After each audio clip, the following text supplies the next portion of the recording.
Después de 23 llamadas desesperadas de mi hijo, suplicándome por los $20 millones de herencia, finalmente entendí que mi esposa tenía razón. Él nunca me vio como su padre, sino como un obstáculo entre él y el dinero. Si no quieres perderte la revelación más impactante de esta historia, suscríbete ahora mismo, porque lo que descubrí sobre mi propio hijo te dejará sin palabras. Mi nombre es Roberto, tengo 58 años, y durante 25 años creí que había construido la familia perfecta. Pero el día que abrí el testamento de mi esposa Elena, mi mundo se desplomó de una manera que jamás imaginé posible. Estoy sentado aquí, en el mismo escritorio donde Elena solía revisar sus inversiones, mirando el teléfono que no para de sonar. Mateo, el hijo que crié como mío desde los 8 años, ha llamado 23 veces en las últimas 2 horas. Sus mensajes de voz han escalado desde súplicas desesperadas hasta amenazas apenas disimuladas. Papá, por favor, contéstame. Necesitamos hablar sobre el testamento. No puedes hacerme esto, soy tu hijo, pero para que entiendas por qué decidí no contestar esas llamadas, porque tomé la decisión más difícil de mi vida, necesito contarte cómo llegué hasta este punto. Todo comenzó hace 3 meses, cuando Elena luchaba contra el cáncer en sus últimos días. Yo había dedicado cada segundo a cuidarla, durmiendo en una silla junto a su cama, alimentándola cuando ya no podía hacerlo sola, sosteniéndole la mano mientras el dolor la consumía. Mateo, sin embargo, apareció apenas 2 veces en el hospital durante esos 3 meses interminables. La primera vez llegó con una sonrisa forzada y un ramo de flores baratas, pero sus ojos no podían ocultar la impaciencia.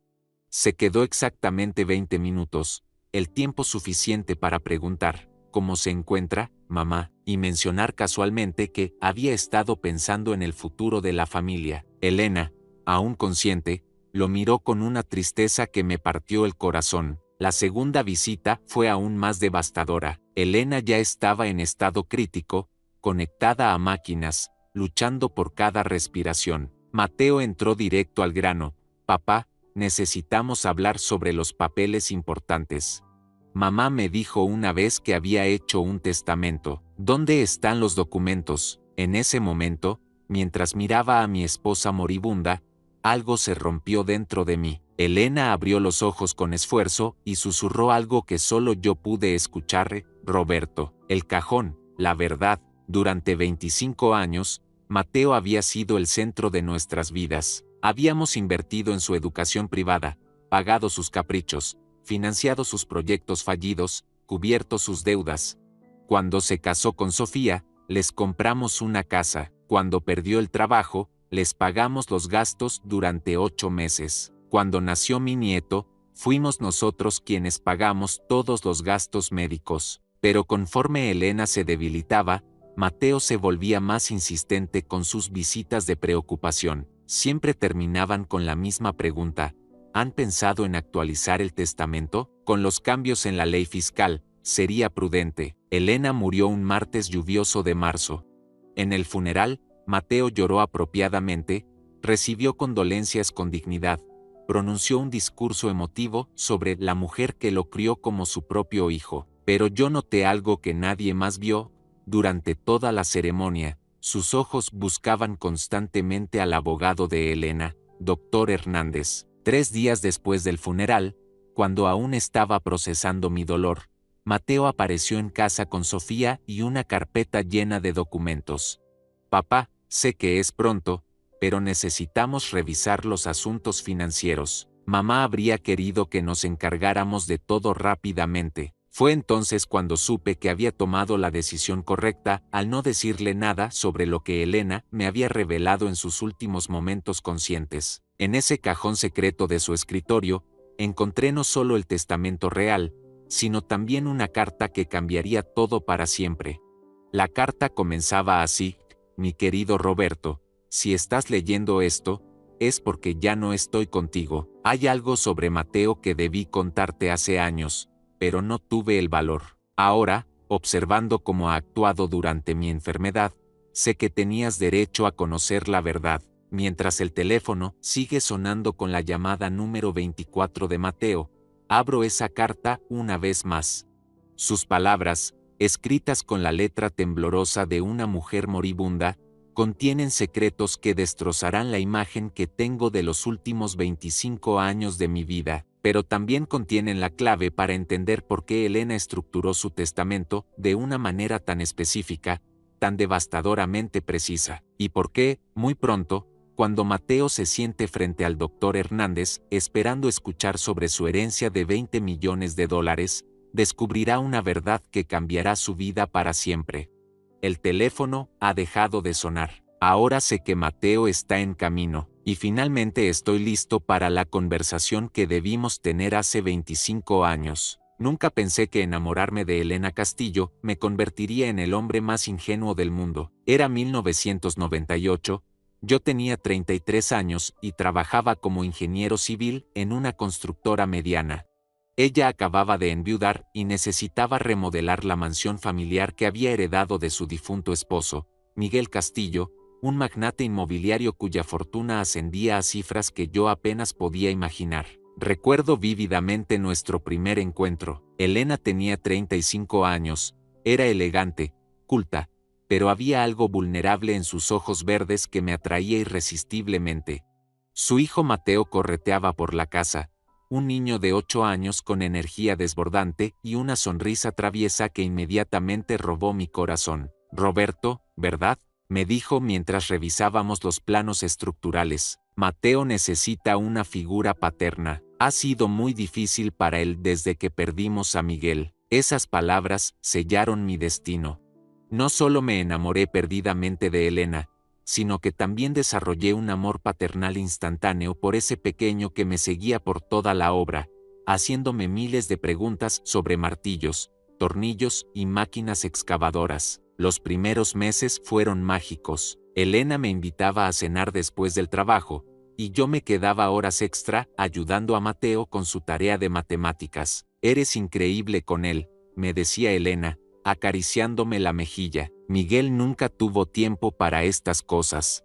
Siempre estaba viajando, cerrando negocios. Para Navidad de ese año, Mateo me regaló un dibujo donde aparecíamos los tres como una familia. Yo aparecía con un casco amarillo, sosteniendo su mano, Elena en el medio con un vestido azul, y él con una sonrisa enorme. En la parte superior, había escrito con letra infantil, mi nueva familia. Lloré esa noche cuando Elena no me veía. Nos casamos en abril de 1999. Mateo fue nuestro pajecito, llevando los anillos con seriedad ceremonial. Durante la luna de miel en Cancún, él se quedó con la abuela Carmen, pero nos llamaba todas las noches. ¿Cuándo vuelven, papá Roberto? Los extraño mucho. Al regresar, Elena me propuso algo que cambiaría nuestras vidas para siempre. Quiero que adoptes legalmente a Mateo. Necesita estabilidad, un padre presente. Miguel le dejó una herencia que no podrá tocar hasta los 30 años, pero tú puedes darle algo que el dinero no compra, amor incondicional. La adopción se finalizó en septiembre de 1999. Recuerdo el momento exacto cuando el juez declaró: Señor Roberto Mendoza, usted es ahora legal y formalmente el padre de Mateo Castillo Mendoza. Mateo me abrazó tan fuerte que casi no podía respirar. Ahora sí eres mi papá para siempre, me susurró al oído. Durante los siguientes años, me entregué completamente a ser el padre que Mateo necesitaba. Lo llevaba al fútbol todos los sábados, asistía a cada evento escolar, lo ayudaba con proyectos de ciencias, le enseñé a manejar cuando cumplió 16. Elena observaba con orgullo cómo florecía nuestra relación padre-hijo. Financieramente, decidimos que yo manejaría las inversiones activas mientras Elena supervisaba el portafolio heredado de Miguel. Eres brillante con los números, me decía. Confío en ti más que en cualquier asesor financiero. Bajo mi administración, el patrimonio familiar creció de 8 millones de dólares a más de 20 millones de dólares en una década. Los veranos los pasábamos en la casa de playa, donde Mateo aprendió a navegar y pescar. Papá, cuando sea grande, quiero trabajar contigo en la constructora, me decía mientras esperábamos que picaran los peces. Podemos construir edificios juntos y hacer más dinero para mamá. Sus palabras me llenaban de esperanza. Imaginaba un futuro donde Mateo y yo trabajáramos lado a lado, expandiendo el negocio familiar, cuidando de Elena en su vejez. Invertí en su educación como si fuera mi sangre, colegios privados, clases de piano, tenis, natación. Todo lo mejor que el dinero podía comprar. Durante la adolescencia, Mateo pasó por la típica rebeldía juvenil, pero siempre mantuvo respeto hacia mí. Gracias por no abandonarme como otros padrastros, me dijo una noche después de una discusión sobre sus calificaciones. Sé que no soy tu hijo biológico, pero me has amado como si lo fuera. Elena y yo hablábamos frecuentemente sobre nuestro orgullo por haber creado una familia sólida. Hicimos algo hermoso, me decía mientras veíamos a Mateo graduarse de preparatoria con honores. Miguel nunca estuvo presente, pero tú le diste a Mateo todo lo que necesitaba. Cuando Mateo cumplió 20 años, comenzó a mostrar interés por los negocios familiares. Papá, quiero aprender sobre inversiones. Enséñame cómo multiplicaste el dinero de la familia. Pasábamos horas en mi oficina, revisando estados financieros, analizando oportunidades de mercado.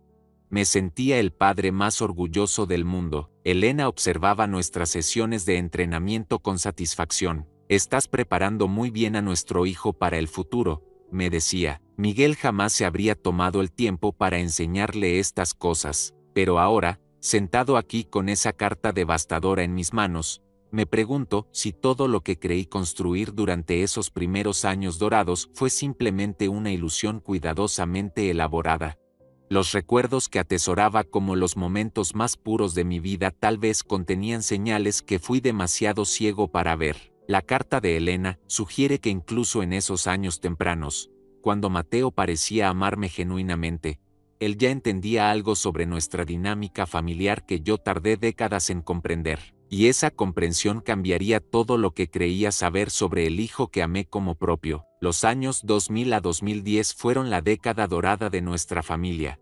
Mateo había ingresado a la universidad para estudiar administración de empresas, y yo había decidido expandir agresivamente nuestros negocios, aprovechando el boom inmobiliario. Elena me apoyaba completamente. Tienes ojo para las oportunidades que Miguel nunca tuvo. Él era conservador. Tú eres visionario. Mi estrategia era simple pero arriesgada: reinvertir cada peso de ganancia en nuevos proyectos.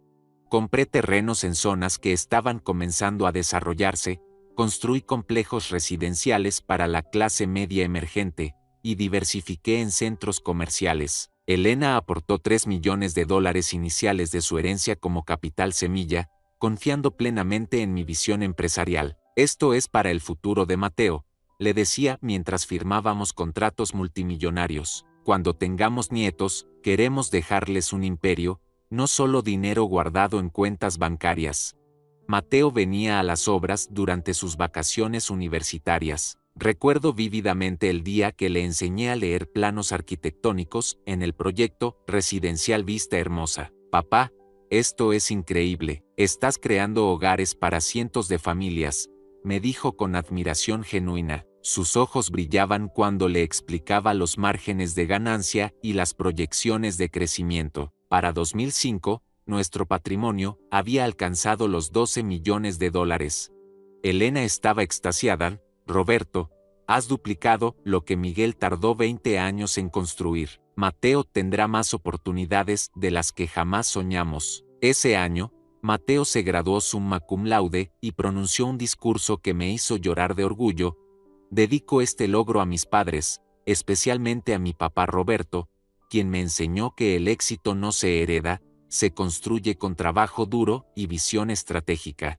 Decidí celebrar dándole algo especial, un Audi A4 último modelo y un viaje a Europa de 3 meses. Disfruta tu juventud, le dije entregándole la tarjeta de crédito platino. Cuando regreses, comenzarás a trabajar conmigo en serio. Durante su ausencia, Elena y yo planeamos incorporarlo oficialmente a la empresa familiar. Podríamos darle el 30% de las acciones como regalo de graduación, sugirió Elena. Después de todo, algún día heredará todo. Mejor que aprenda a manejar responsabilidades reales. Cuando Mateo regresó de Europa, traía nuevas ideas y energía contagiosa. Papá, sexta desarrollos inmobiliarios en Barcelona y Milán que podríamos replicar aquí. El futuro está en proyectos ecoamigables y tecnología inteligente. Sus propuestas eran brillantes. Diseñamos juntos el proyecto Ecoliving Deluxe, un complejo residencial sustentable que se convirtió en nuestro mayor éxito comercial. Las preventas superaron todas las expectativas, generando 8 millones de dólares en ganancias netas. Somos el equipo perfecto, me decía Elena mientras revisábamos los estados financieros trimestrales. Tú tienes la experiencia, Mateo tiene las ideas frescas, y yo aporto la estabilidad financiera. Esta familia está destinada a grandes cosas. Para 2008, cuando llegó la crisis financiera global, nuestra solidez económica nos permitió no solo sobrevivir, sino prosperar. Mientras otros desarrolladores quebraban, nosotros compramos sus activos a precios de liquidación. Mateo identificó oportunidades que yo jamás habría considerado. Papá, esta crisis es temporal, pero los bienes raíces en ubicaciones premium son eternos. Su análisis fue profético. Los edificios y terrenos que adquirimos durante la crisis se revalorizaron 400% en los siguientes 5 años. Para 2013, nuestro patrimonio familiar había alcanzado los 18 millones de dólares, y Mateo era reconocido en círculos empresariales como el joven prodigio del sector inmobiliario. Elena organizaba cenas elegantes donde presumía nuestros logros ante amigos y socios comerciales. Mi esposo Roberto transformó una herencia modesta en un imperio, y nuestro hijo Mateo está llevando la empresa hacia el futuro, anunciaba orgullosa durante los brindis. Mateo se casó con Sofía en una boda espectacular que costó $400,000. Yo pagué cada detalle con alegría, la recepción en el club más exclusivo de la ciudad, el vestido de diseñador, la luna de miel en las Maldivas. Solo tengo un hijo, le dije a Elena cuando cuestionó el gasto. Su felicidad no tiene precio. Como regalo de bodas, les compramos una mansión de 1.2 millones de dólares en el exclusivo fraccionamiento Las Lomas. Mateo lloró cuando le entregué las llaves. Papá, no merezco tanto. Has sido el padre más generoso del mundo. Cuando nació Santiago, nuestro primer nieto, establecí un fondo fiduciario de $500,000 para su educación universitaria. Mateo me abrazó en el hospital. Papá, quiero que Santiago tenga el mismo abuelo maravilloso que yo tuve padre. Eres mi héroe. Para 2015, habíamos diversificado hacia bienes raíces comerciales, franquicias de restaurantes, y un portafolio de inversiones bursátiles que generaba dividendos mensuales de $80,000. Mateo manejaba el área de desarrollo comercial, mientras yo supervisaba las construcciones residenciales. Deberíamos documentar todo esto para las futuras generaciones, sugirió Elena durante una celebración familiar. La historia de cómo Roberto construyó un imperio de la nada, y cómo Mateo lo está expandiendo hacia horizontes internacionales. Llegamos a 2020 con un patrimonio neto de $20. 5 millones, múltiples propiedades generadoras de ingresos, y un negocio que empleaba a más de 200 personas. Mateo había desarrollado su propia línea de proyectos residenciales de lujo, todos financiados con capital familiar. Pero ahora, leyendo la carta de Elena, comprendo que durante todos esos años de construcción y crecimiento, había señales que ignoré completamente. Momentos donde Mateo preguntaba demasiado sobre testamentos y sucesiones. Conversaciones donde calculaba herencias futuras con precisión matemática inquietante. La fortuna que construimos juntos, que creí era el legado perfecto para nuestro hijo amado, tal vez fue simplemente el anzuelo que Mateo necesitaba para mantenerme enganchado en una dinámica que yo era demasiado ciego para reconocer. La primera grieta en mi perfecta imagen de familia apareció durante la celebración de mis 50 años en 2015. Elena había organizado una fiesta sorpresa en nuestro jardín, invitando a socios comerciales, familiares y amigos cercanos. Todo parecía perfecto hasta que llegó el momento de los discursos. Mateo se levantó con una copa de champán, luciendo impecable en su traje italiano. Quiero agradecer al hombre que nos ha dado todo lo que tenemos, comenzó con voz emotiva. La audiencia guardó silencio expectante. Mi padrastro Roberto ha sido generoso más allá de cualquier medida razonable.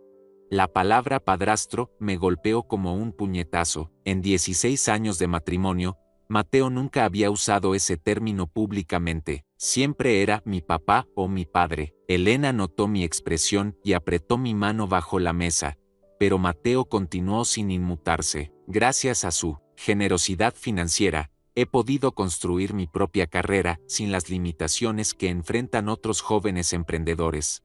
Es reconfortante saber que siempre habrá alguien dispuesto a cubrir mis gastos cuando mis proyectos no generen suficientes ingresos. Los invitados intercambiaron miradas incómodas. Sofía parecía mortificada, susurrándole algo al oído, pero Mateo la ignoró completamente. Su discurso sonaba más como un reporte financiero que como palabras de cariño filial. Esa noche, confronté a Elena en privado. ¿Notaste algo extraño en las palabras de Mateo? Elena suspiró profundamente. Ha estado bajo mucho estrés laboral últimamente. Su nuevo proyecto inmobiliario no está generando las ventas esperadas. Probablemente se siente presionado. Quise creer su explicación, pero algo había cambiado en la dinámica familiar. Mateo comenzó a visitarnos menos frecuentemente, y cuando lo hacía, las conversaciones giraban inevitablemente hacia temas económicos, rendimientos de inversiones, valuaciones de propiedades, estrategias fiscales para optimizar la herencia futura. En diciembre de ese mismo año, Mateo solicitó un préstamo de $800,000 para expandir su línea de departamentos ejecutivos. Es una oportunidad única, papá. El terreno está subvaluado, pero necesito actuar rápidamente antes de que otros desarrolladores lo noten. Le transferí el dinero sin cuestionamientos, confiando en su criterio empresarial. 6 meses después, descubrí casualmente que había usado $300,000 para comprar un Porsche Cayenne y financiar unas vacaciones familiares en Aspen. Cuando le pregunté al respecto, se molestó visiblemente. Papá, necesito mantener cierta imagen profesional para cerrar tratos importantes. Además, mi familia merece disfrutar los frutos de nuestro trabajo duro. Su tono era defensivo, casi agresivo. ¿Acaso dudas de mi capacidad para manejar dinero? Elena intervino como mediadora. Roberto, Mateo es un adulto responsable. Si invirtió en imagen personal, debe tener razones estratégicas válidas. Pero yo noté que evitaba mi mirada mientras defendía a su hijo. Los siguientes meses trajeron una serie de solicitudes de inversión que siguieron el mismo patrón. Mateo presentaba oportunidades aparentemente lucrativas, yo financiaba los proyectos, y luego descubría gastos personales injustificados mezclados con los costos empresariales legítimos. Durante la cena navideña de 2016, Mateo anunció que Sofía estaba embarazada de su segundo hijo. La alegría familiar se vio empañada cuando inmediatamente comenzó a calcular los costos adicionales de crianza y sugirió que deberíamos revisar los fideicomisos familiares para incluir al nuevo bebé. ¿No podemos simplemente celebrar la noticia sin hablar de dinero?, pregunté con frustración creciente. Mateo me miró como si hubiera dicho algo absurdo. Papá, la planificación financiera es responsabilidad familiar. Miguel nunca pensó en estas cosas. Por eso, mamá tuvo que lidiar con problemas legales después de su muerte. Era la primera vez que mencionaba a Miguel de manera comparativa, y el mensaje estaba claro: yo debía ser más previsor financieramente o Elena enfrentaría las mismas dificultades en el futuro. En 2017, Mateo comenzó a cuestionar abiertamente mis decisiones de inversión durante las reuniones familiares mensuales. Papá, tus métodos funcionaron en el pasado, pero el mercado ha evolucionado. Deberías considerar transferir más control operativo a la generación joven. Sus críticas eran técnicamente válidas, pero su actitud había cambiado radicalmente. Ya no era el hijo agradecido que valoraba mi experiencia, ahora era un socio junior impaciente que consideraba mis métodos obsoletos. Elena notó la tensión creciente. Están pasando por una fase de ajuste natural, me explicó. Mateo está estableciendo su identidad profesional independiente. Es normal que cuestione la autoridad paterna en los negocios, pero las señales se multiplicaban. Mateo comenzó a llegar tarde a las reuniones familiares, respondía mensajes de texto durante las cenas, y cancelaba planes con excusas de último minuto. Cuando estaba presente físicamente, su atención parecía estar en otro lugar. El incidente más revelador ocurrió durante el cumpleaños de Elena, en abril de 2018.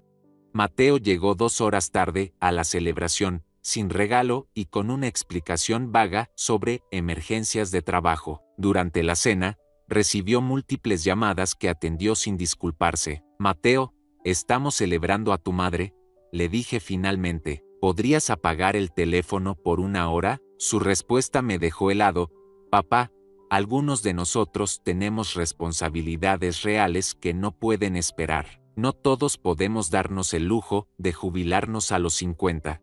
El silencio en la mesa fue ensordecedor. Sofía se disculpó rápidamente por su comportamiento, pero Elena había palidecido visiblemente. Mateo continuó comiendo como si no hubiera dicho nada ofensivo. Esa noche, Elena lloró por primera vez en años. No sé qué le está pasando a nuestro hijo, me dijo entre sollozos. Ya no es el mismo Mateo cariñoso y respetuoso que criamos. Yo tampoco lo reconocía, pero aún me aferraba a la esperanza de que fuera una fase temporal.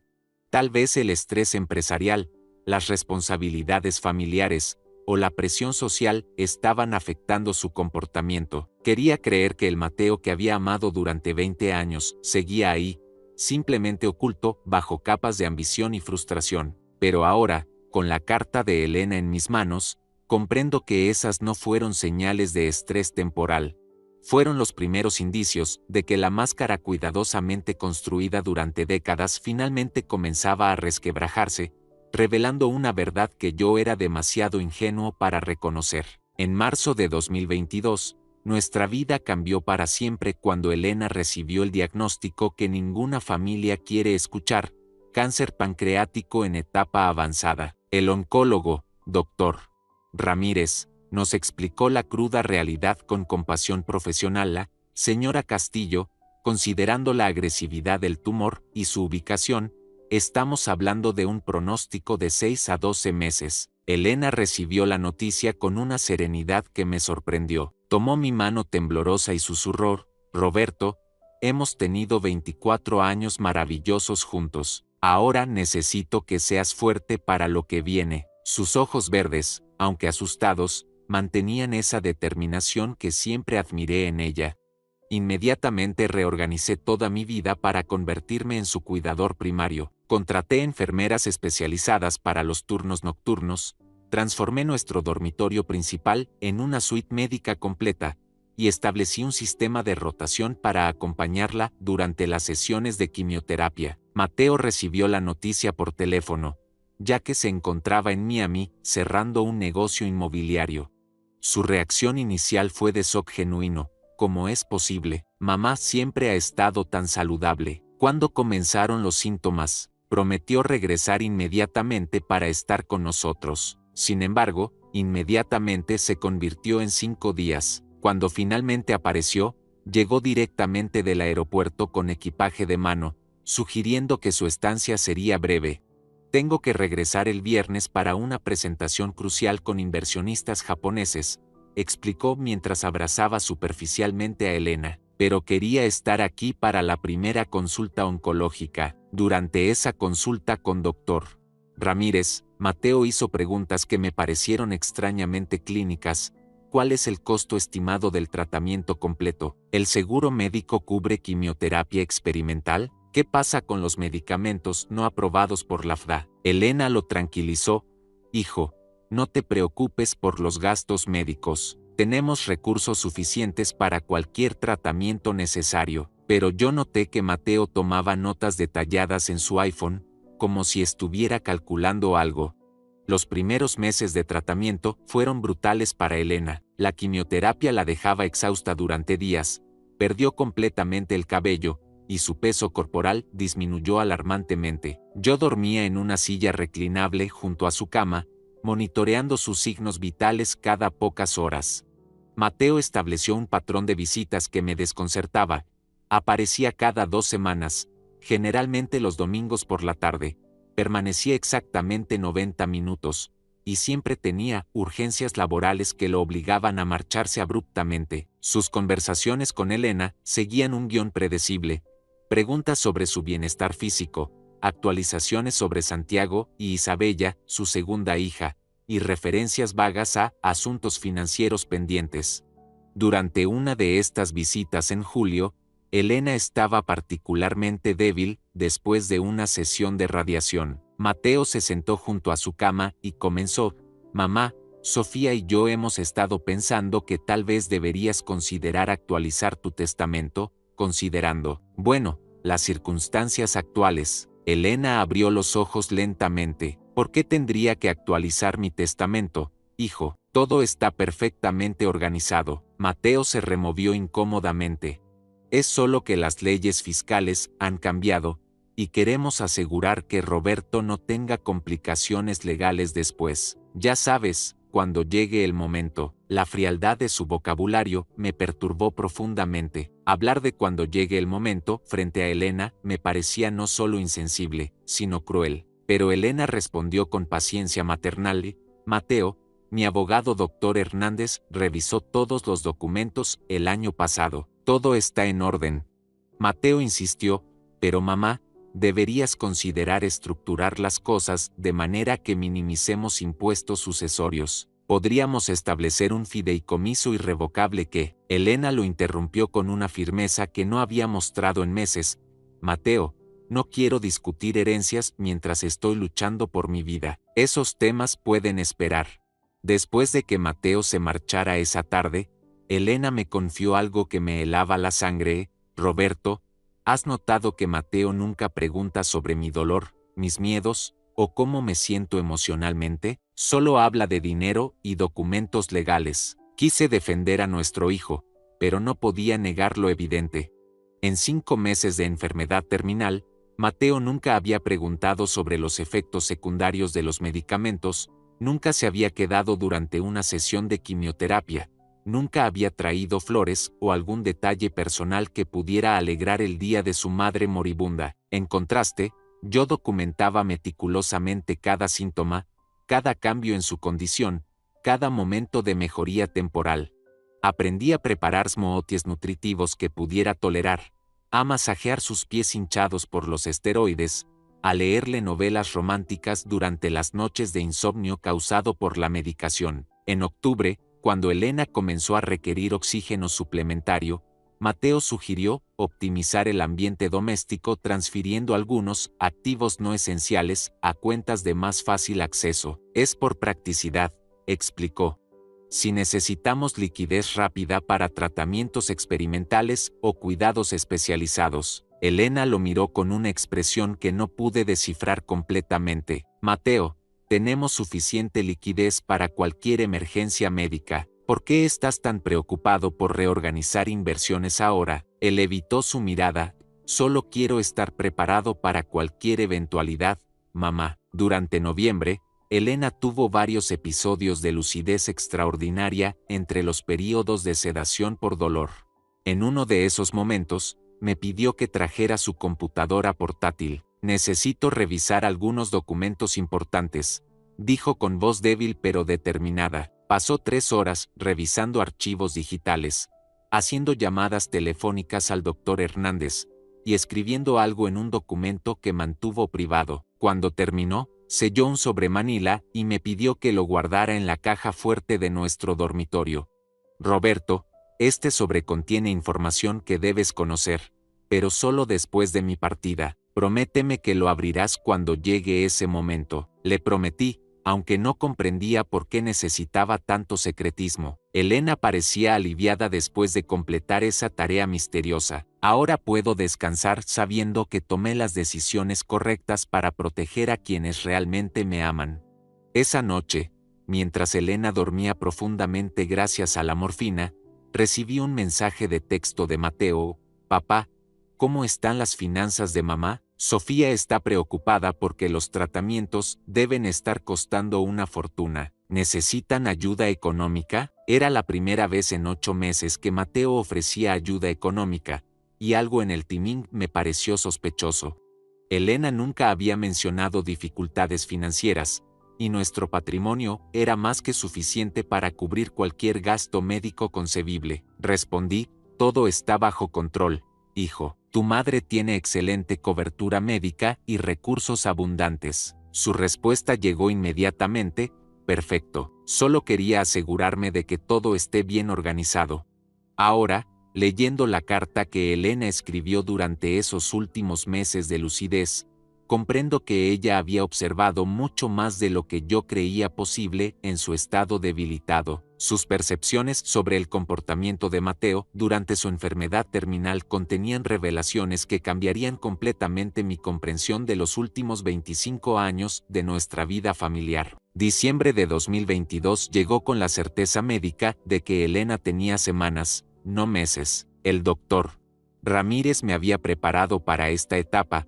Señor Mendoza, su esposa está entrando en la fase terminal. Es momento de considerar cuidados paliativos y despedidas familiares. Elena pasaba la mayoría del tiempo inconsciente debido a los potentes analgésicos, pero durante sus periodos de lucidez, su mente permanecía sorprendentemente clara. Era durante estos momentos cuando me haría las revelaciones más devastadoras de mi vida.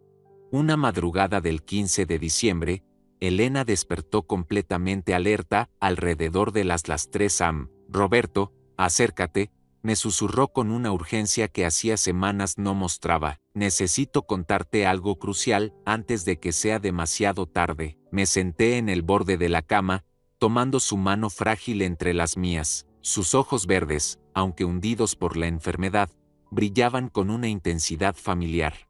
Durante estos meses de enfermedad, he observado cosas sobre Mateo que me han abierto los ojos a una realidad que preferí ignorar durante años. ¿Qué tipo de cosas?, pregunté, aunque una parte de mí temía la respuesta. Elena respiró profundamente antes de continuar.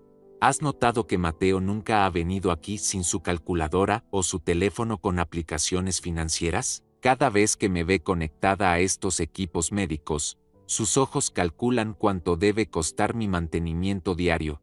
Sus palabras me golpearon como puñaladas, pero sabía que tenía razón. Durante las últimas visitas, había observado a Mateo mirando furtivamente los monitores médicos, no con preocupación filial, sino con una expresión que ahora reconocía como impaciencia económica. Hace 3 semanas, cuando tú saliste a hablar con los médicos, Mateo se acercó a mi cama creyendo que estaba completamente sedada, continuó Elena con voz temblorosa.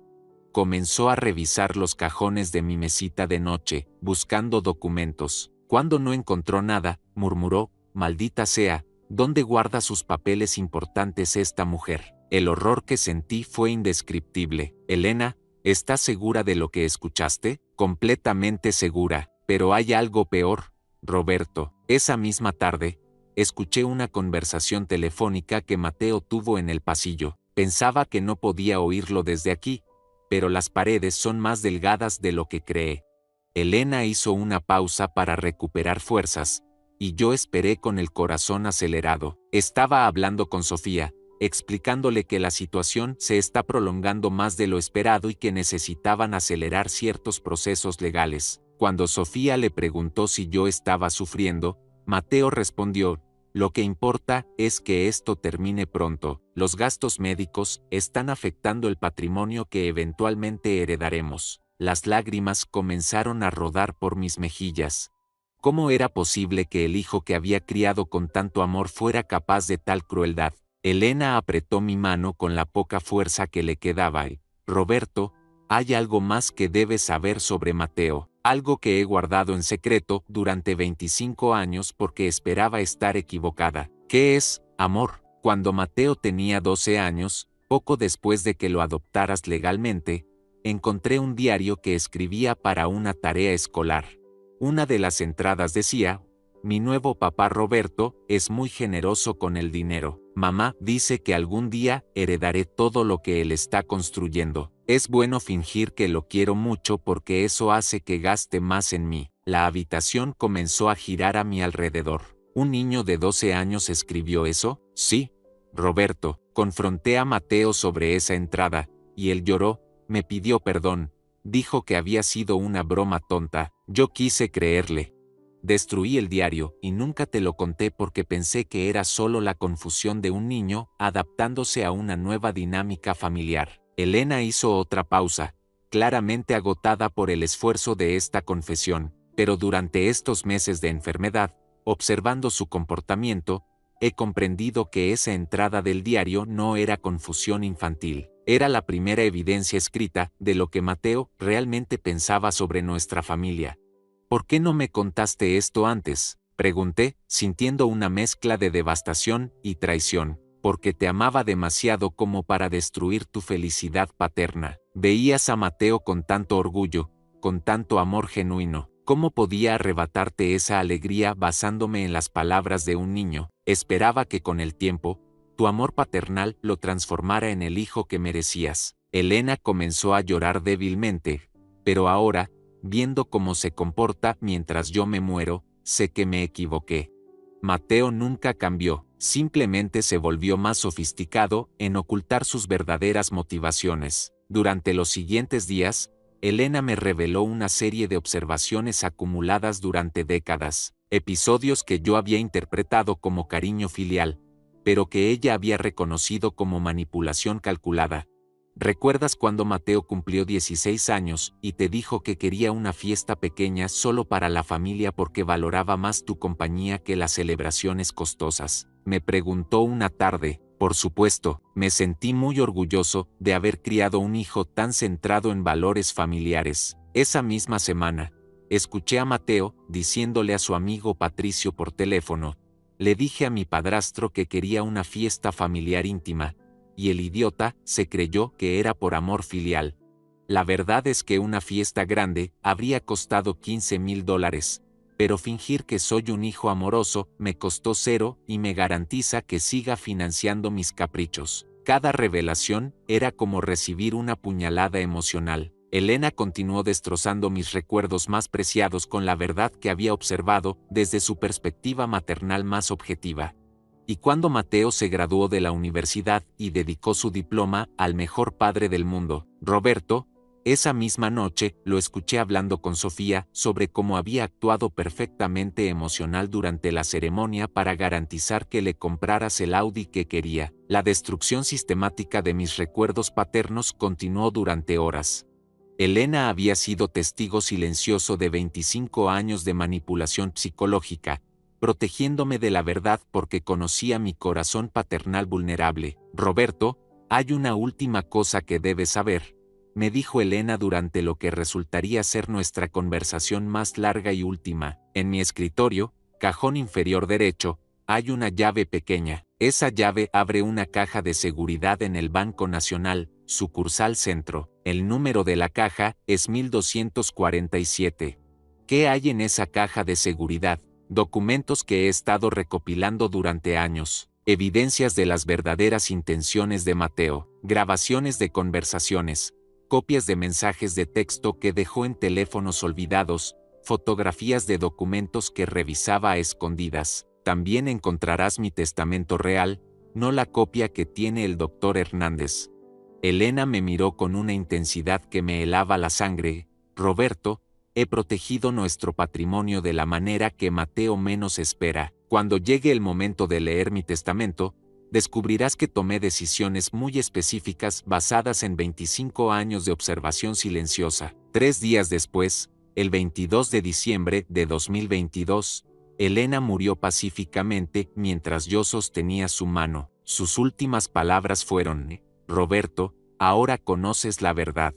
No permitas que Mateo destruya el legado que construimos juntos. Sé fuerte. Mateo llegó al hospital 2 horas después de que Elena falleciera, y su primera pregunta no fue sobre cómo había sido su muerte, sino: papá, ¿dónde están los documentos del testamento? Necesitamos programar una cita con el doctor Hernández lo antes posible. 2 días después del funeral de Elena, mientras Mateo y Sofía organizaban reuniones familiares para discutir los próximos pasos, yo me dirigí discretamente al Banco Nacional con la llave que Elena me había confiado. Mi corazón latía aceleradamente mientras el empleado me escoltaba hacia la caja de seguridad 1247. Dentro de esa caja metálica encontré una carpeta gruesa etiquetada con la escritura familiar de Elena, Para Roberto la verdad completa. Al abrirla, mis manos temblaron al ver decenas de documentos meticulosamente organizados, grabaciones de audio en pequeños dispositivos digitales, y fotografías que documentaban comportamientos que yo jamás había presenciado. El primer documento era una carta fechada apenas 3 semanas antes de su muerte. Mi querido Roberto, si estás leyendo esto, significa que finalmente tuviste el valor de abrir esta caja. Durante 25 años, he documentado sistemáticamente el verdadero carácter de Mateo, no porque quisiera destruir tu felicidad paterna, sino porque sabía que algún día necesitarías esta evidencia para protegerte de su manipulación. Continué leyendo con horror creciente. Comencé esta documentación cuando Mateo tenía 15 años y lo escuché diciéndole a su amigo Carlos: Roberto es tan ingenuo que podría convencerlo de que la luna es de queso si uso las palabras correctas. Es como tener un cajero automático emocional que nunca se queda sin fondos. La carpeta contenía transcripciones de conversaciones que Elena había grabado secretamente durante reuniones familiares. Una de ellas, fechada en 2018, incluía una conversación entre Mateo y Sofía en nuestro jardín. Mateo: mi madrastra está envejeciendo, y Roberto está completamente ciego por el amor paternal. Cuando Elena muera, él estará tan devastado emocionalmente que podré convencerlo de transferirme control total de las empresas familiares. Sofía: ¿estás seguro de que no sospecha nada? Mateo: Roberto es incapaz de ver maldad en mí. He cultivado esta imagen de hijo perfecto durante décadas. Él moriría antes de cuestionar mi lealtad filial. Mis manos temblaron mientras pasaba las páginas. Elena había documentado llamadas telefónicas que Mateo creía privadas, conversaciones que había tenido con asesores financieros sin mi conocimiento, e incluso fotografías de documentos legales que él había investigado sobre herencias y testamentos. Pero lo más devastador estaba en la segunda sección de la carpeta: copias de mensajes de texto entre Mateo y varios abogados especializados en disputas sucesorias. Los mensajes databan de 2020, 2 años antes de que Elena enfermara. Necesito consultoría sobre cómo impugnar un testamento si los beneficiarios no me parecen apropiados. Mi padrastro tiene control total sobre el patrimonio de mi madre, pero técnicamente él no tiene derecho sanguíneo a la herencia original de mi padre biológico. Otro mensaje, enviado a un detective privado, decía: requiero investigación discreta sobre posibles irregularidades financieras en el manejo que Roberto Mendoza ha hecho del patrimonio de Elena Castillo. Busco evidencia de malversación o administración inadecuada. La tercera sección contenía el verdadero testamento de Elena, fechado apenas un mes antes de su muerte. Al leerlo, comprendí la brillantez legal de mi difunta esposa. Yo, Elena Castillo de Mendoza, en pleno uso de mis facultades mentales, declaro que el testamento que obra en poder del Dr. Hernández es un documento preliminar desactualizado. Mi testamento oficial está contenido en este documento. Las disposiciones testamentarias eran sorprendentes. Lego a mi esposo Roberto Mendoza la totalidad de mi patrimonio personal, incluyendo todas las propiedades, inversiones y activos financieros acumulados durante nuestro matrimonio. Esta decisión se basa en 24 años de observar su dedicación incondicional a nuestra familia y su administración brillante de nuestros recursos compartidos. Pero la sección sobre Mateo me dejó sin alientos. A Mateo Castillo, reconociendo que durante 25 años recibió educación, vivienda, vehículos, propiedades y oportunidades empresariales valuadas en aproximadamente $3.2 millones, lego la cantidad simbólica de $1,000 americanos. Esta disposición refleja mi conocimiento completo de sus verdaderas intenciones hacia nuestra familia. El testamento continuaba con una cláusula que me heló la sangre. En caso de que Mateo Castillo intente impugnar este testamento, automáticamente perderá derecho a cualquier legado, y los $1,000 asignados serán donados a la Fundación Benéfica Esperanza Infantil. Además, todos los préstamos y financiamientos que recibió de nuestro patrimonio familiar, documentados en el anexo C, se convertirán en deudas exigibles inmediatamente. El anexo C era un registro meticuloso de cada peso que Mateo había recibido desde 1999, educación privada, vehículos, propiedades, préstamos empresariales, gastos personales, vacaciones familiares. El total ascendía a $3.247.892. Pero lo más impactante estaba en la cláusula final del testamento. Instruyo a mi esposo Roberto que revele a Mateo Castillo la información contenida en el sobresellado marcado como origen verdadero únicamente durante la lectura oficial del testamento. Esta revelación explica las razones fundamentales de mis decisiones testamentarias. Con manos temblorosas, busqué el sobresellado. Al abrirlo, encontré documentos que cambiarían todo lo que creía saber sobre Mateo.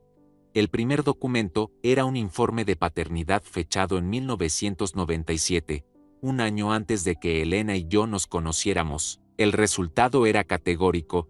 Miguel Castillo queda excluido como padre biológico de Mateo Castillo con 99.97% de certeza. El segundo documento era aún más impactante. Un segundo examen de paternidad realizado secretamente por Elena en 2010, que confirmaba que Roberto Mendoza tampoco era el padre biológico de Mateo. El tercer documento contenía la verdad más devastadora. Mateo era hijo de Alejandro Vega, el socio comercial de Miguel que había estafado $2 millones a la empresa familiar antes de huir del país en 1996. Elena había mantenido una relación extramarital con Alejandro durante los últimos años de su matrimonio con Miguel. Una nota manuscrita de Elena explicaba: Roberto, Mateo lleva en su sangre la misma tendencia manipulativa y estafadora de Alejandro. Durante 25 años, esperé estar equivocada, pero su comportamiento ha demostrado que la genética es más fuerte que la crianza. Alejandro también fingía cariño mientras planeaba robarnos. Mateo aprendió estas tácticas instintivamente. La nota final de Elena me partió el corazón. Roberto, tú fuiste el único hombre que amó genuinamente a Mateo sin conocer su verdadero origen. Le diste una oportunidad de ser mejor de lo que su herencia genética predeterminaba. Si fracasó en convertirse en el hijo que merecías, no fue por falta de amor paternal, sino porque eligió seguir el camino de su verdadero padre, la manipulación y la traición. Cerré la carpeta, sintiéndome completamente destrozado. Durante 25 años, había amado incondicionalmente al hijo de un estafador, creyendo que estaba construyendo un legado familiar basado en valores sólidos. Elena había protegido este secreto durante décadas, esperando contra toda esperanza que el amor pudiera transformar la naturaleza fundamental de Mateo. Ahora entendía por qué Elena había estructurado su testamento de manera tan específica. No era crueldad, era la decisión sabia de una mujer que había observado la verdadera naturaleza de Mateo durante un cuarto de siglo. Al salir del banco, tenía 3 sobres sellados dirigidos a Dr. Hernández, conteniendo instrucciones específicas para la lectura del testamento. Elena había orquestado cada detalle de esta revelación, sabiendo que sería la única manera de liberarme de 25 años de manipulación emocional. Esa noche, Mateo me llamó insistentemente: papá, programé la cita con Dr. Hernández para mañana. Estoy emocionado de ver cómo mamá nos cuidó a ambos en su testamento. Su tono confiado me dio náuseas. No tenía idea de la devastación que le esperaba. Después de descubrir el contenido de la caja de seguridad, necesitaba procesar toda la información antes de enfrentar a Mateo. Elena me había dejado un mapa detallado de 25 años de decepciones, pero necesitaba verificar personalmente algunas de las afirmaciones más devastadoras contenidas en sus documentos. La primera parada fue el despacho del Dr. Hernández, donde Elena había depositado instrucciones específicas antes de morir. El abogado, un hombre de 65 años con 4 décadas de experiencia en derecho sucesorio, me recibió con expresión sombría. Señor Mendoza, debo admitir que en toda mi carrera profesional nunca había manejado un caso tan complejo emocionalmente, comenzó mientras organizaba varios documentos sobre su escritorio. Su esposa Elena me visitó 3 veces durante sus últimos meses de vida, cada vez con revelaciones más perturbadoras sobre la dinámica familiar. El doctor Hernández me mostró grabaciones de audio que Elena había dejado como testimonio legal. Quiero que quede registrado oficialmente que durante 25 años observé comportamientos manipulativos sistemáticos por parte de Mateo Castillo. He documentado evidencia de sus verdaderas intenciones hacia el patrimonio familiar, así como su falta completa de afecto genuino hacia Roberto. Pero lo más inquietante era una conversación que Elena había grabado secretamente apenas 2 meses antes de su muerte. Mateo había visitado el despacho del doctor Hernández sin mi conocimiento, intentando obtener información sobre el testamento. En la grabación se escuchaba claramente la voz de Mateo. Doctor, comprendo que existe confidencialidad abogado-cliente, pero soy el único hijo de Elena. Tengo derecho a conocer al menos los términos generales de su testamento, especialmente considerando que mi padrastro podría estar influenciándola indebidamente debido a su condición médica. La respuesta del doctor Hernández había sido profesional pero firme. Señor Castillo, mientras su madre esté mentalmente competente, solo ella puede autorizar la divulgación de información testamentaria. Mateo había insistido.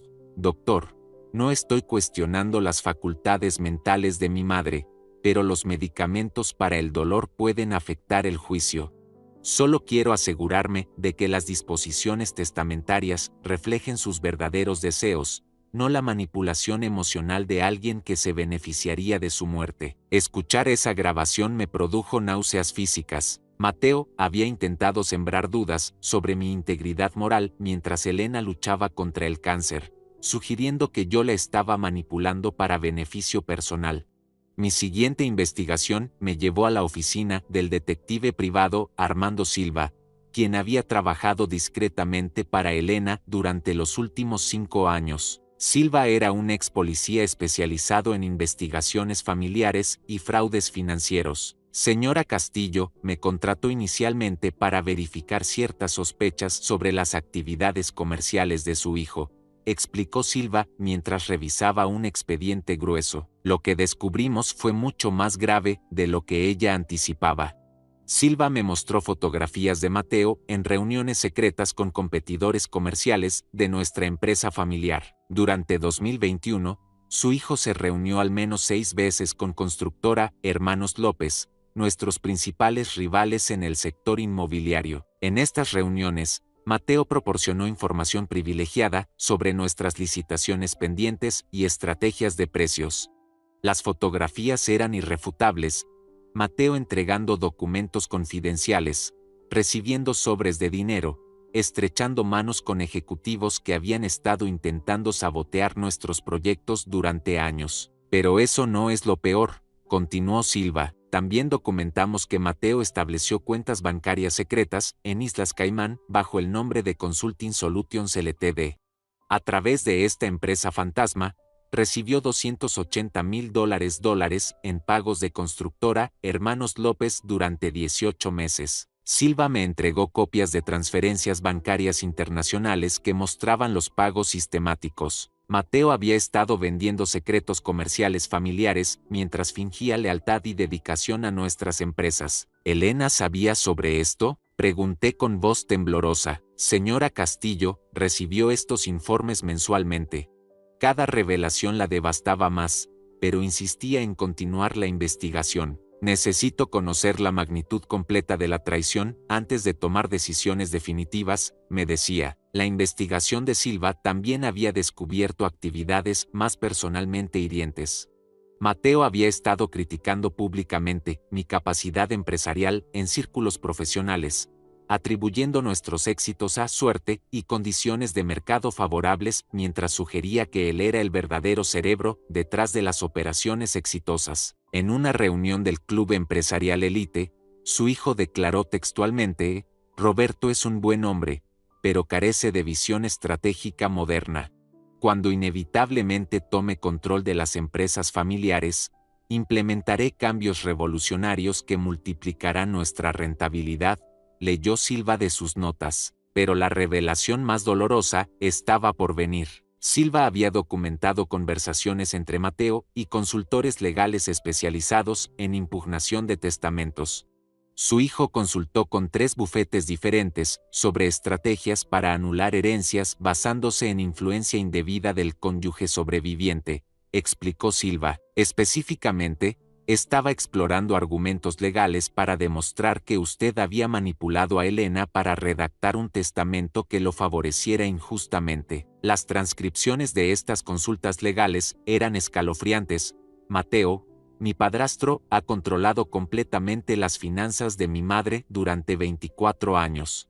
Ahora que ella está muriendo, estoy seguro de que la está presionando para modificar su testamento en su favor. Necesito opciones legales para proteger la herencia que legítimamente me corresponde. Abogado, ¿tiene evidencia de coerción o manipulación? Mateo, aún no, pero puedo construir un caso convincente. Roberto es el único beneficiario de la muerte de mi madre, lo cual establece motivo claro para influencia indebida.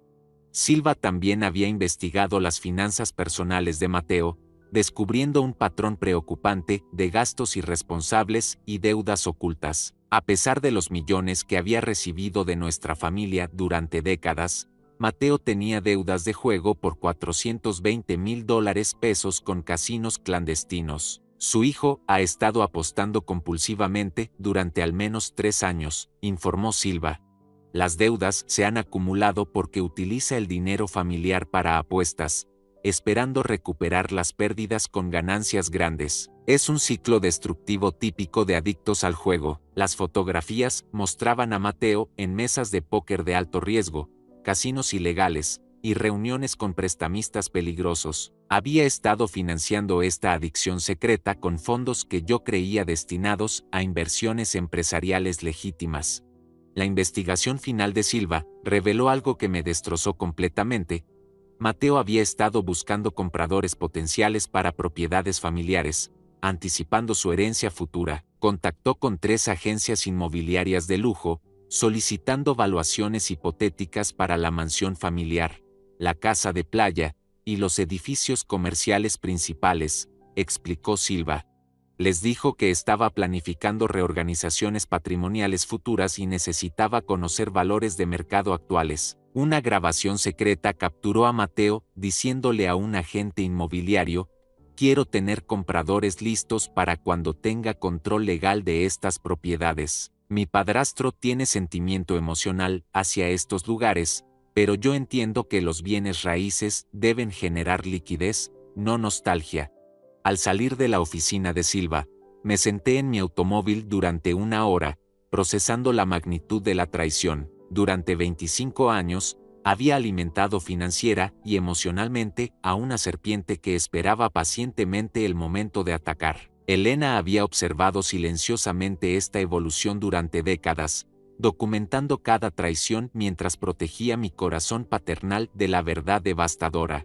Su amor hacia mí había sido tan profundo que prefirió cargar sola con el conocimiento de la naturaleza real de Mateo. Esa noche, cuando Mateo me llamó con su habitual fingida preocupación filial, escuché algo completamente diferente en su voz. Ya no era mi hijo adoptivo, expresando cariño. Era Alejandro Vega, ejecutando el mismo tipo de estafa emocional que había usado para robar millones de la familia Castillo décadas atrás.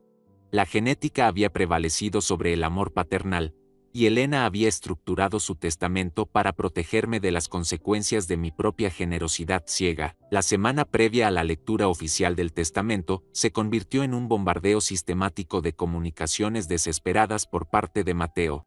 Después de haber procesado toda la evidencia recopilada por Elena y el detective Silva, decidí distanciarme estratégicamente, observando cómo se desenvolvería su verdadera personalidad bajo presión. El primer día después del funeral, Mateo me visitó con una actuación magistral de duelo filial. Llegó con Sofía y los niños, Santiago de 8 años e Isabella de 5, utilizándolos claramente como escudos emocionales para ablandar mi corazón. Papá, sé que estamos pasando por el momento más difícil de nuestras vidas, comenzó con voz quebrada artificialmente. Pero mamá habría querido que nos mantuviéramos unidos como familia. Ella siempre decía que tú y yo éramos su mayor orgullo. Sofía complementaba la performance perfectamente. Roberto, Mateo ha estado muy preocupado por ti. No has contestado sus llamadas, y sabemos que procesar la muerte de Elena debe ser devastador. Estamos aquí para apoyarte en todo lo que necesites. Durante esa visita, observé comportamientos que anteriormente habría interpretado como cariño, pero que ahora reconocía como manipulación calculada. Mateo se movía por la casa, inspeccionando discretamente objetos de valor, abriendo cajones buscando pañuelos para secar sus lágrimas, y tomando fotografías para recordar a mamá que claramente documentaban obras de arte y antigüedades. Cuando le mencioné que Elena había dejado instrucciones específicas para manejar sus asuntos, Mateo mostró su primera grieta de desesperación. ¿Qué tipo de instrucciones? Papá, como su hijo biológico, tengo derechos legales sobre ciertos aspectos de su herencia. Espero que entiendas que esto no es personal, es simplemente protocolo legal. Esa noche, después de que se marcharan, Mateo comenzó su campaña telefónica intensiva. Las primeras llamadas mantenían un tono respetuoso y preocupado. Llamada 1, las 8:30 p.m. Papá, solo quería asegurarme de que estés bien. No comiste nada durante nuestra visita. ¿Quieres que Sofía te prepare algo de comida? Llamada 2, las 9:45 p.m. Papá, he estado pensando en los comentarios que hiciste sobre las instrucciones de mamá. ¿Podríamos reunirnos mañana para revisar juntos lo que ella dejó? Como familia, deberíamos enfrentar esto unidos. Llamada 3, las 10:30 p.m. Papá, sé que no quieres hablar esta noche, pero estoy preocupado por tu bienestar emocional. Tal vez deberíamos considerar contratar un psicólogo especializado en duelo para ayudarte a procesar la pérdida. Cuando no respondí ninguna de estas llamadas, el tono comenzó a cambiar gradualmente. Llamada 4, las 11:15 p.m. Papá, necesito que hablemos sobre asuntos prácticos. Mamá tenía cuentas bancarias, inversiones y propiedades que requieren atención inmediata. No podemos permitir que los aspectos financieros se compliquen por duelo emocional. Al segundo día, las llamadas se volvieron más frecuentes y urgentes. Llamada 7, las 7 amo, papá, llevo toda la noche preocupado. ¿Por qué no contestas? ¿Está todo bien con tu salud? Voy a pasar por la casa para verificar que estés seguro. Llamada 8, las 7:30 amo, papá, estoy en el portón de la casa. Tu automóvil está ahí, pero no respondes al timbre. Si no abres en 10 minutos, voy a llamar a emergencias médicas. Decidí contestar esa llamada para evitar un espectáculo innecesario. Mateo, estoy bien, solo necesito tiempo para procesar todo. La lectura del testamento está programada para el viernes. ¿Podemos hablar entonces? Su respuesta reveló frustración apenas contenida. Papá, 5 días es mucho tiempo para esperar. Hay asuntos urgentes que requieren decisiones inmediatas. Las empresas familiares necesitan dirección continuada. Las cuentas bancarias podrían congelarse. Y, Mateo, lo interrumpí firmemente, todo está bajo control. Elena dejó instrucciones muy específicas, y vamos a respetarlas completamente. ¿Qué tipo de instrucciones específicas? Preguntó con una urgencia que ya no podía disimular. Papá, como hijo de Elena, tengo derecho a conocer los detalles de sus disposiciones finales. Todo se aclarará el viernes durante la lectura oficial con Dr. Hernández. Después de colgar, Mateo intensificó dramáticamente sus esfuerzos. Las siguientes 48 horas trajeron una avalancha de comunicaciones cada vez más desesperadas. Mensaje de texto, miércoles las 2:30 p.m. Papá, Sofía está muy preocupada por tu comportamiento. Los niños preguntan por qué el abuelo no quiere verlos. No castigues a los inocentes por tu dolor personal. Llamada 12, miércoles las 6 p.m. Papá, hablé con Dr. Hernández y me dijo que el testamento contiene disposiciones inusuales. ¿Qué significa eso? ¿Elena tomó decisiones de las que no estaba completamente informado? Mensaje de WhatsApp, miércoles las 11:45 p.m. Papá, no puedo dormir pensando en que algo está mal. Elena siempre me trató como su hijo biológico. Si hay algún problema con el testamento, podemos resolverlo en familia sin involucrar tribunales. El jueves, Mateo desplegó su estrategia más manipulativa, involucrar a terceros para presionarme emocionalmente. Llamada de la abuela Carmen jueves las 9 am. Roberto, Mateo me contó que no has querido hablar con él desde el funeral. Ese niño está destrozado por la muerte de Elena y ahora siente que también está perdiendo a su padre adoptivo. ¿No crees que deberían consolarse mutuamente en este momento difícil? Llamada del padrino Luis jueves las 2 p.m. Roberto, Mateo me pidió que te hablara porque está muy preocupado. Dice que estás actuando de manera extraña y que teme por tu estabilidad mental. Como amigo de toda la vida, te aconsejo que no tomes decisiones importantes mientras estés procesando el duelo. Llamada del socio comercial García, jueves las 4:30 p.m. Roberto, Mateo me contactó sobre algunos asuntos urgentes de la empresa. Dice que necesitas firmar ciertos documentos para mantener las operaciones funcionando normalmente. ¿Todo está bien? Cada llamada revelaba cómo Mateo estaba orquestando una campaña de presión social, pintándome como un viudo inestable que estaba tomando decisiones irracionales debido al trauma emocional. Las últimas llamadas del jueves por la noche mostraron a Mateo completamente desenmascarado. Llamada 20, jueves las 10 p.m. Papá, esto es ridículo. Elena está muerta, pero la vida continúa. Tenemos responsabilidades financieras, empleados que dependen de nosotros, y decisiones comerciales que no pueden esperar indefinidamente. Llamada 21, jueves las 10:45 p.m. Papá, si hay algo en el testamento de Elena que te preocupa, podemos discutirlo como adultos racionales, pero mantenerme en la oscuridad solo está creando ansiedad innecesaria para toda la familia. Llamada 22, jueves las 11:30 p.m. Papá, necesito que entiendas algo. Yo soy el único hijo biológico de Elena. Independientemente de lo que diga su testamento, tengo derechos legales que ningún documento puede anular completamente. Llamada 23, viernes las 12:15 am. Papá, si no me contestas esta llamada, voy a asumir que algo grave está pasando, y voy a tomar medidas legales para proteger los intereses familiares. No me obligues a convertir esto en un asunto público. Esa última llamada reveló completamente sus verdaderas intenciones. Ya no fingía preocupación filial, ahora amenazaba con acciones legales si no obtenía acceso inmediato a información sobre la herencia. Mientras escuchaba su mensaje de voz amenazante, recordé las palabras de Elena: Roberto, cuando Mateo se sienta acorralado, su verdadera personalidad emergerá completamente. En ese momento, verás al verdadero hijo de Alejandro Vega.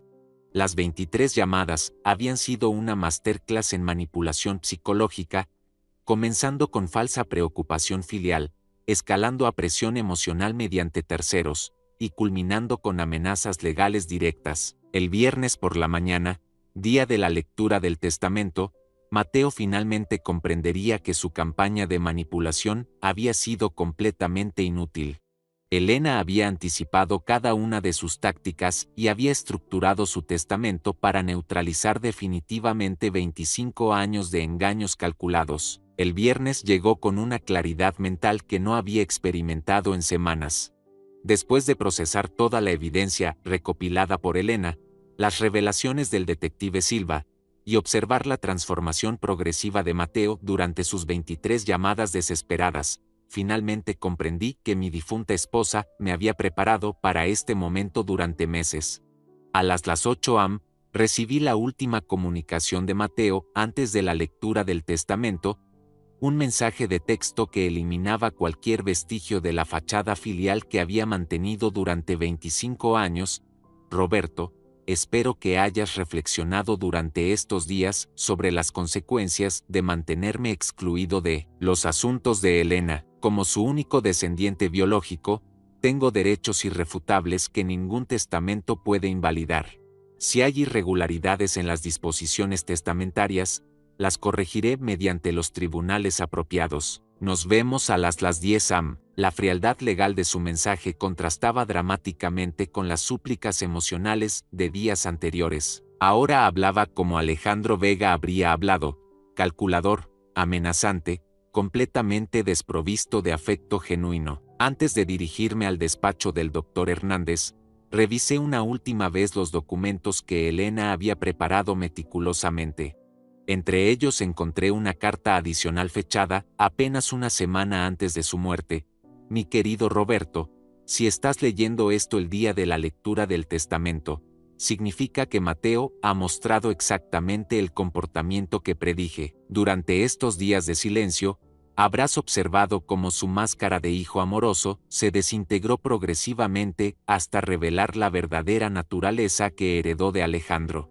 La carta continuaba: he estructurado este día no solo para proteger nuestro patrimonio, sino para liberarte definitivamente de 25 años de manipulación emocional. Cuando Mateo escuche las disposiciones de mi testamento y descubra la verdad sobre su origen, finalmente verás al hombre que siempre fue, no al hijo que creíste haber criado. Al llegar al despacho legal, encontré a Mateo y Sofía esperando en la recepción. Mateo vestía su mejor traje de negocios y cargaba una carpeta gruesa que presumiblemente contenía documentos legales para disputar cualquier disposición que no fuera de su agrado. «Buenos días, papá», me saludó con una sonrisa tensa que no alcanzaba sus ojos. «Lamento mucho la tensión de estos últimos días. El duelo nos afecta de maneras diferentes, pero estoy seguro de que después de hoy podremos reconstruir nuestra relación familiar». Sofía complementó con su habitual diplomacia ensayada: «Roberto, Mateo ha estado muy ansioso por resolver estos asuntos para que puedan enfocarse en sanar juntos. Los niños preguntan constantemente cuándo podrán volver a visitar al abuelo normalmente». Sus palabras sonaban huecas después de todo lo que había descubierto. Mateo no estaba ansioso por sanar. Estaba ansioso por asegurar su herencia. Los niños eran simplemente herramientas emocionales en su arsenal manipulativo. El doctor Hernández nos recibió en su oficina principal, donde había dispuesto los documentos testamentarios sobre su escritorio de caoba. Su expresión profesional no ocultaba completamente la anticipación de lo que estaba por revelar. «Señores, antes de proceder con la lectura oficial del testamento de la señora Elena Castillo de Mendoza, debo aclarar que este documento contiene disposiciones inusuales que reflejan decisiones muy específicas de la fallecida». Mateo se inclinó hacia adelante, sus ojos brillando con expectativa apenas contenida. «Doctor, comprendo que mamá pudo haber tomado decisiones emocionales durante su enfermedad. Si hay disposiciones que requieren aclaración o modificación, estoy preparado para discutirlas constructivamente». El doctor Hernández ignoró su comentario y comenzó la lectura formal. «Yo, Elena Castillo de Mendoza, en pleno uso de mis facultades mentales y después de profunda reflexión, declaro que este documento reemplaza completamente cualquier testamento anterior». Durante los primeros párrafos formales, Mateo permanecía relajado, ocasionalmente asintiendo como si aprobara las decisiones de su madre, pero su expresión comenzó a cambiar cuando el doctor Hernández llegó a las disposiciones específicas sobre el patrimonio principal. «Lego a mi esposo Roberto Mendoza la totalidad de mis propiedades inmobiliarias, incluyendo la residencia principal, la casa de playa y todos los edificios comerciales. Asimismo, le transfiero la totalidad de mis inversiones financieras, cuentas bancarias y participaciones empresariales». Mateo interrumpió abruptamente: «¿Perdón? ¿La totalidad? Doctor, debe haber un error en la transcripción. Elena siempre me aseguró que yo heredaría la parte sustancial del patrimonio familiar». «No hay error, señor Castillo. Continuemos», respondió el doctor Hernández sin inmutarse. «Estas disposiciones se basan en 24 años de observar la dedicación incondicional de Roberto hacia nuestra familia, así como su administración brillante y honesta de nuestros recursos compartidos». El rostro de Mateo había palidecido visiblemente. Sofía le tomó la mano, pero él la apartó bruscamente, completamente concentrado en las palabras del abogado. Respecto a Mateo Castillo, reconociendo los beneficios financieros que recibió durante 25 años, incluyendo educación, propiedades, vehículos y oportunidades empresariales valuados en $3.2 millones, le asigno la suma de $1,000 americanos. «Esto es una broma», explotó Mateo, poniéndose de pie violentamente. $1000, después de ser su hijo durante 33 años. Doctor, este testamento es claramente producto de manipulación y coerción. El doctor Hernández levantó su mano para silenciarlo. Señor Castillo, hay disposiciones adicionales que debe escuchar antes de hacer declaraciones legales. Mateo se sentó reluctantemente, sus manos temblando de furia apenas contenida. En caso de que Mateo Castillo intente impugnar este testamento, automáticamente perderá derecho a cualquier legado, y los $1000 asignados serán donados a caridad. Además, todos los préstamos y financiamientos que recibió del patrimonio familiar, documentados en el anexo adjunto, se convertirán en deudas exigibles inmediatamente por un total de $3.247.892. Esto es extorsión legal, gritó Mateo, completamente fuera de control. Elena no estaba en condiciones mentales para tomar estas decisiones. Los medicamentos afectaron su juicio. Roberto la manipuló durante su enfermedad, pero el doctor Hernández continuó imperturbable. Finalmente, instruyo que se revele a Mateo Castillo la información contenida en el sobresellado que explica las razones fundamentales de estas disposiciones testamentarias. Con movimientos ceremoniales, el doctor Hernández abrió el sobre que contendría la verdad más devastadora de todas. Mateo miraba fijamente, su respiración acelerada traicionando el pánico que comenzaba a invadir su mente. Señor Castillo, su madre dejó instrucciones específicas para revelarle información sobre su origen biológico que ha permanecido oculta durante 33 años. El silencio en la oficina se volvió denso y opresivo. Sofía miraba alternadamente a Mateo y a mí, percibiendo que algo monumentalmente importante estaba por revelarse. Mateo había dejado de gritar. Su rostro mostraba una mezcla de terror y confusión mientras esperaba las palabras que cambiarían su comprensión completa de su propia identidad. El doctor Hernández me miró, esperando mi autorización final para proceder con la revelación. Asentí silenciosamente, sabiendo que Elena había orquestado este momento para liberarme definitivamente de décadas de engaño emocional. Era el momento de la verdad absoluta, y Mateo estaba a punto de descubrir que todo lo que creía saber sobre sí mismo, sobre nuestra familia, y sobre su futuro financiero, había sido una ilusión cuidadosamente construida que estaba por colapsar completamente. La decisión final de Elena se estaba ejecutando perfectamente, y yo finalmente entendía que este día no era sobre herencias o dinero.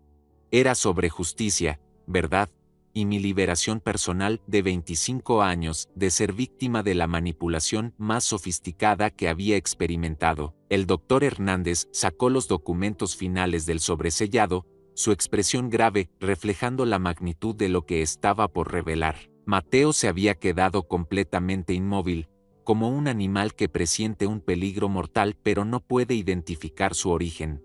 Señor Castillo, comenzó el abogado con voz solemne, su madre Elena me instruyó que le revelara información sobre su paternidad biológica que ha permanecido oculta desde su nacimiento. Sofía apretó instintivamente el brazo de Mateo, quien parecía haber dejado de respirar completamente. Sus ojos estaban fijos en los documentos que el doctor Hernández organizaba meticulosamente sobre el escritorio.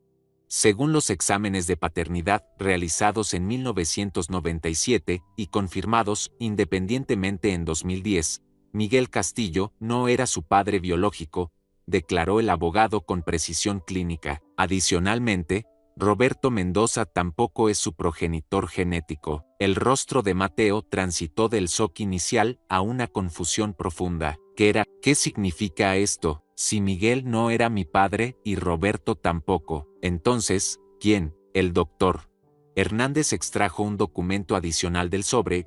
Su padre biológico es Alejandro Vega, el ex socio comercial de Miguel Castillo que desfalcó $2 millones de las empresas familiares antes de huir del país en 1996. El silencio que siguió fue ensordecedor. Mateo miraba fijamente los documentos como si pudiera cambiar su contenido a través de pura fuerza de voluntad. Sofía había palidecido completamente, comprendiendo las implicaciones devastadoras de esta revelación.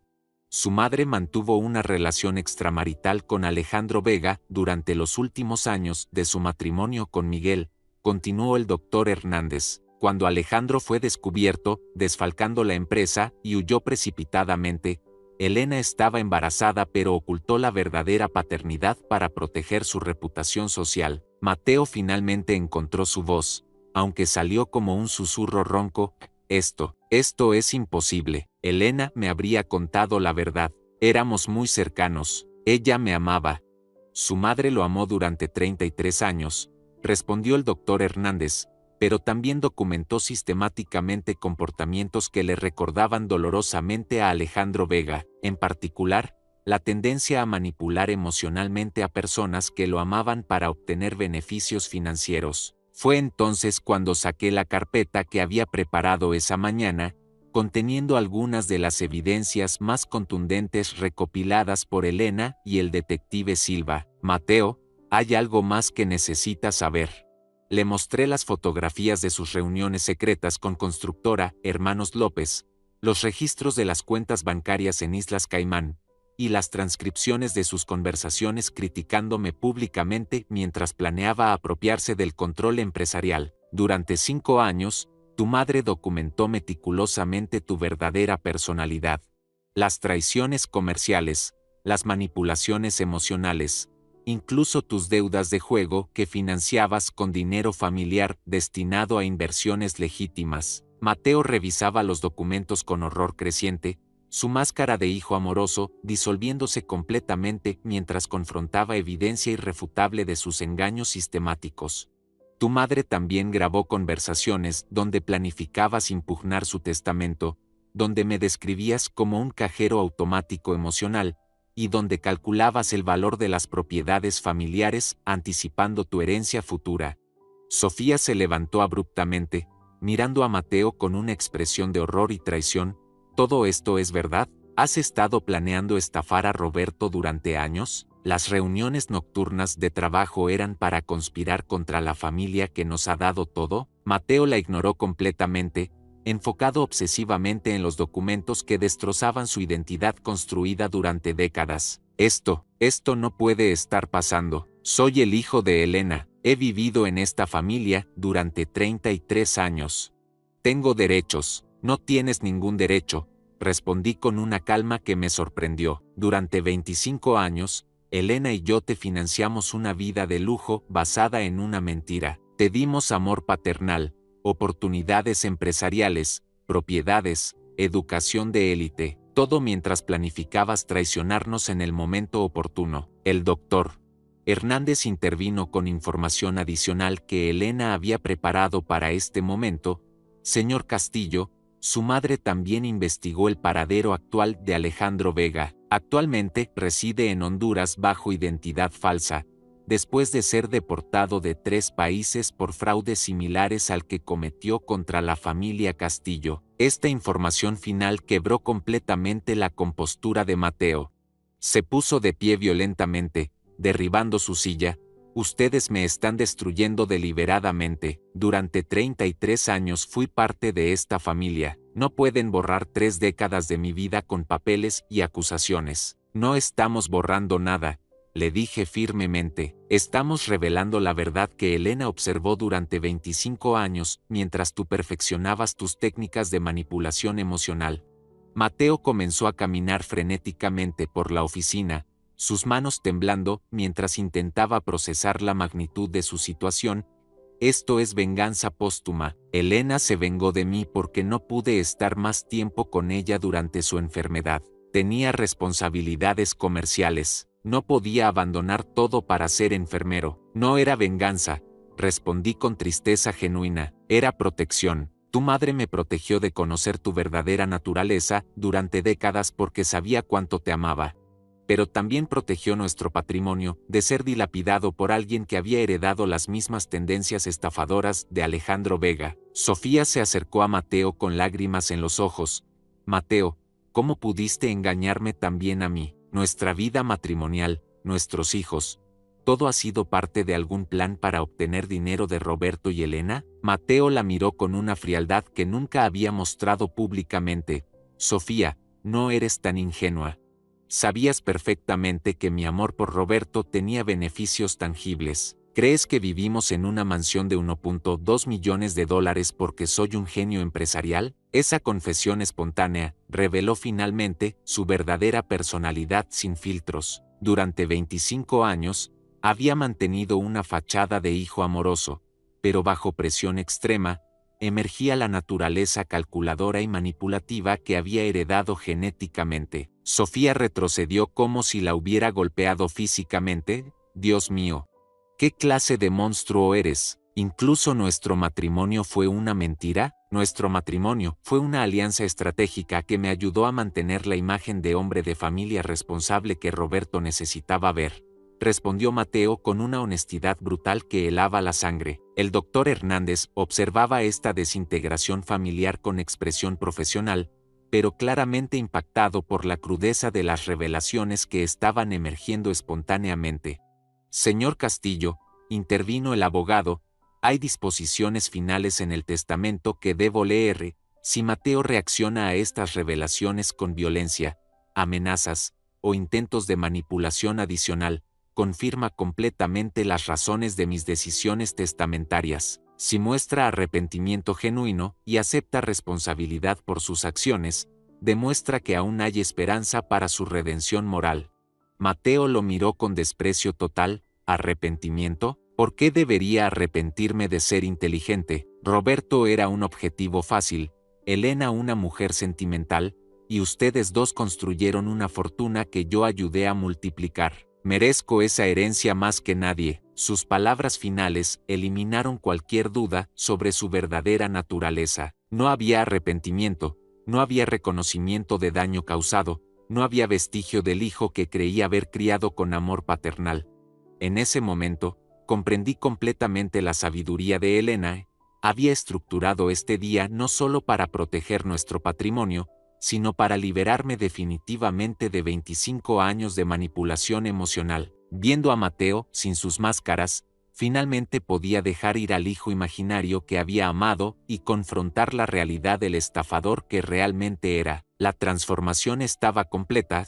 Mateo Castillo había desaparecido para siempre, y en su lugar estaba Alejandro Vega Jr., con todos los instintos depredadores de su verdadero padre. 6 meses han pasado desde esa confrontación devastadora en el despacho del doctor Hernández, y puedo afirmar con certeza absoluta que fueron los 6 primeros meses de libertad genuina que he experimentado en 25 años. La transformación no fue inmediata ni fácil, pero cada día que transcurre confirma la sabiduría extraordinaria de Elena al orquestar mi liberación de esa manera tan precisa. La primera semana después de la lectura del testamento fue caótica. Mateo intentó ejecutar exactamente las amenazas legales que Elena había predicho, contratando un bufete especializado en disputas sucesorias para impugnar el testamento. Sin embargo, sus abogados abandonaron el caso después de revisar la evidencia exhaustiva que Elena había recopilado durante décadas. El licenciado Morales, quien inicialmente representó a Mateo, me contactó personalmente. Señor Mendoza, en 30 años de carrera legal nunca había visto documentación tan meticulosa de manipulación familiar sistemática. Su esposa no solo protegió su patrimonio, creó un caso impenetrable que ningún tribunal cuestionaría. Sofía se divorció de Mateo inmediatamente después de la revelación, solicitando custodia completa de Santiago e Isabella. Durante el proceso legal, confesó haber observado comportamientos manipulativos durante años, pero había racionalizado todo como ambición empresarial normal. Roberto, siempre supe que Mateo calculaba cada interacción familiar en términos financieros, pero pensé que era simplemente su manera de demostrar responsabilidad, me explicó durante una conversación dolorosa. Nunca imaginé que su amor hacia ti y Elena fuera completamente artificial. Los niños, Santiago e Isabella, fueron protegidos cuidadosamente de los detalles más traumáticos, pero Sofía decidió mantener contacto conmigo. Usted ha sido el único abuelo real que conocieron, me dijo. Mateo puede haber sido un fraude, pero el amor que usted les dio siempre fue genuino. Establecí nuevas relaciones con mis nietos bajo estas circunstancias complejas requirió terapia familiar, pero el doctor Patricia Ruiz, nuestra psicóloga, confirmó algo que me tranquilizó profundamente. Los niños habían percibido instintivamente la diferencia entre mi amor incondicional y las interacciones calculadas de Mateo. Santiago me contó que su papá siempre hacía preguntas sobre dinero después de visitarlo, pero que usted solo preguntaba sobre sus sentimientos y experiencias, reveló la doctor Ruiz. Los niños reconocen autenticidad emocional mejor que los adultos. La reorganización de mis empresas familiares resultó ser sorprendentemente liberadora, sin Mateo saboteando secretamente nuestras licitaciones o filtrando información a competidores. La rentabilidad se incrementó 35% en 6 meses. García, mi socio comercial, observó: es como si hubiéramos removido un virus que estaba corrompiendo todo el sistema desde adentro. Implementé nuevas políticas de transparencia y contratación basadas en mérito, no en conexiones familiares. Los empleados que habían trabajado fielmente durante décadas florecieron bajo el ambiente de honestidad operacional, confirmando que Mateo había creado tensiones que yo atribuía incorrectamente a presiones normales del negocio. Mi proceso de sanación emocional incluyó terapia individual con la doctor Carmen Vázquez, especialista en trauma familiar y manipulación psicológica. Roberto, usted fue víctima de una estafa emocional extraordinariamente sofisticada que duró 25 años, me explicó. Su capacidad para amar incondicionalmente se convirtió en su vulnerabilidad, pero también es su mayor fortaleza. A través de la terapia, comprendí que mi amor paternal hacia Mateo había sido real y valioso, incluso si él nunca lo correspondió genuinamente. El amor que dio transformó las vidas de Santiago e Isabella, inspiró la lealtad empresarial de sus empleados, y permitió que Elena experimentara seguridad emocional durante 24 años, me recordó la doctor Vázquez. 6 meses después de la confrontación, Mateo se contactó conmigo por última vez. Su mensaje de texto era completamente diferente al hombre que había desenmascarado en el despacho legal. Roberto, he reflexionado profundamente sobre los eventos recientes. Reconozco que mis acciones fueron inapropiadas y que herí profundamente a personas que me amaron sinceramente. Si existe alguna posibilidad de reconciliación familiar, estoy dispuesto a buscar ayuda profesional y hacer restitución económica por los daños causados. Su mensaje sonaba calculado, como otra estrategia manipulativa diseñada para recuperar acceso al patrimonio familiar. Consulté con la doctor Vázquez, quien analizó el texto. Este mensaje contiene los elementos clásicos de manipulación emocional, aceptación de responsabilidad vaga, promesas de cambio sin especificidad, y la sugerencia implícita de que usted tiene obligación moral de perdonar. Decidí no responder. Elena me había liberado de la compulsión de rescatar eternamente a alguien que no deseaba ser rescatado realmente. Mi nueva vida se construyó sobre fundamentos completamente diferentes. Establecí la Fundación Elena Castillo, dedicada a apoyar víctimas de manipulación familiar y abuso financiero. También financié investigaciones sobre patrones hereditarios de comportamiento antisocial, esperando que otros padres adoptivos pudieran evitar mi experiencia traumática. Conocí a Mercedes Aguirre, una viuda de 52 años cuyo esposo había fallecido por cáncer 2 años antes. Nuestra amistad se desarrolló naturalmente a través de un grupo de apoyo para personas que habían perdido cónyuges por enfermedades terminales. Mercedes había enfrentado su propia experiencia con manipulación familiar cuando sus cuñados intentaron apropiarse de propiedades que legítimamente le correspondían. Roberto, reconozco en usted la misma confusión que sentí cuando descubrí que personas que creía amar realmente solo querían explotarme. Me confió durante una de nuestras largas conversaciones, pero también veo la fortaleza que se desarrolla después de sobrevivir esa traición. Nuestra relación progresó lentamente, basada en respeto mutuo y experiencias compartidas. Mercedes nunca intentó reemplazar a Elena en mi corazón. En cambio, construimos algo completamente nuevo, basado en honestidad radical y comunicación auténtica. Un año después de la muerte de Elena, visité su tumba con nuevas perspectivas sobre nuestro matrimonio. Gracias por protegerme durante tanto tiempo, le dije a su lápida de mármol. Y gracias por amarme lo suficiente como para liberarme cuando llegó el momento correcto.